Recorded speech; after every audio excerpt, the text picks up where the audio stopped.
we've got this guy, we've got ourselves, we've got human beings. What do this very specific animal need in order to survive? A rational animal, human being. What do a man need in order to survive? For better or worse, it's not for us to judge this because it's a metaphysically given fact. We haven't decided about our nature. It is what it is. But as a matter of fact, we do not need only biological things like plants and animals to survive. Our needs are much greater. Of course, we have biological needs. We need food, shelter, protection, clothing. We've got intellectual needs. We need to learn, we need to discover, we need to get to know some new information. We need to save our mind from stagnation and atrophy. If we reject using our mind, it will perish. We've got emotional needs. We need some joy, we need some satisfaction, we need some excitement and fun in life. There is a problem with apathy within societies. There is a problem with depression. It's not out of nothing. People have some emotional needs. People have some social needs. They need some friends. They need to start a family. Or even if not, they need to have a life partner. They need someone that they care about. They need someone that will care about them. And spiritual needs. Of course, people are not only flesh and bones, they have minds. They need to enjoy art. They need to get a certain sense of life from this art. They need to see something beautiful, something heroic. These are the values necessary for man to meet his needs and to sustain his life. But there is one very important difference between our values, the values that we need as human beings in order to survive, live, and flourish, and the values that are needed for animals, plants, and other living objects. What's this? The biggest difference? Basically, the biggest difference is that animals, plants, and most of other living creatures, like fungus and so on, they do not have to think a lot. They do not have to think at all in order to create these values, because these values are already there.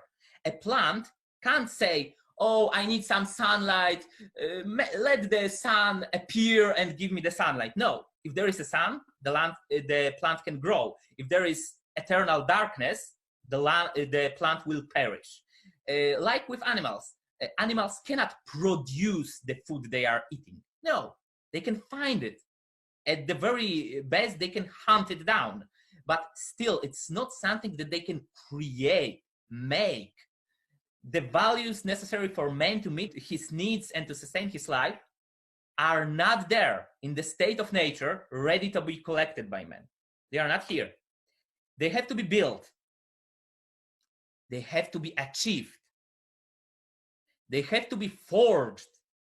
So, in a very basic, in a deepest sense, these values have to be created.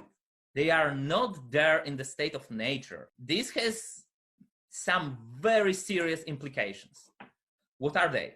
Human beings are specific beings with a specific nature, and this nature constitutes the needs necessary for our survival, life, flourishing, and so on. Human nature makes it impossible to just go to the forest or to the desert or to the ocean to find the necessary values. They are not lying on the ground. We cannot live a successful life by living like a vegetative plant because we can't achieve values automatically. We don't have a photosynthesis process. We cannot live a successful life by living like a brutal predator because our values are not just them in nature to be hunted down, to be taken from others.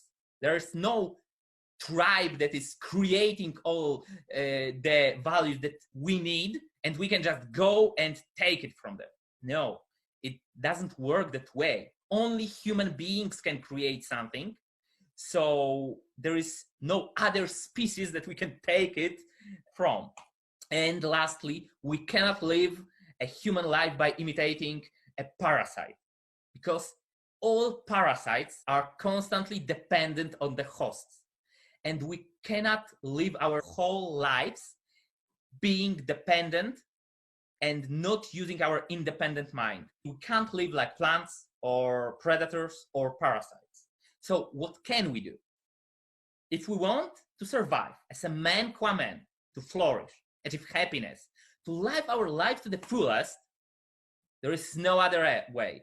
We have to become creators of our own values, of our own lives, basically of our own characters. We have to use our reasoning mind, our virtue of rationality, to basically say what's good for us, what's bad. We have no automatic system of values, just like we have no automatic system of knowledge. We have our mechanisms of learning things, but that's it. The rest is on us and on our reasoning mind and our rationality.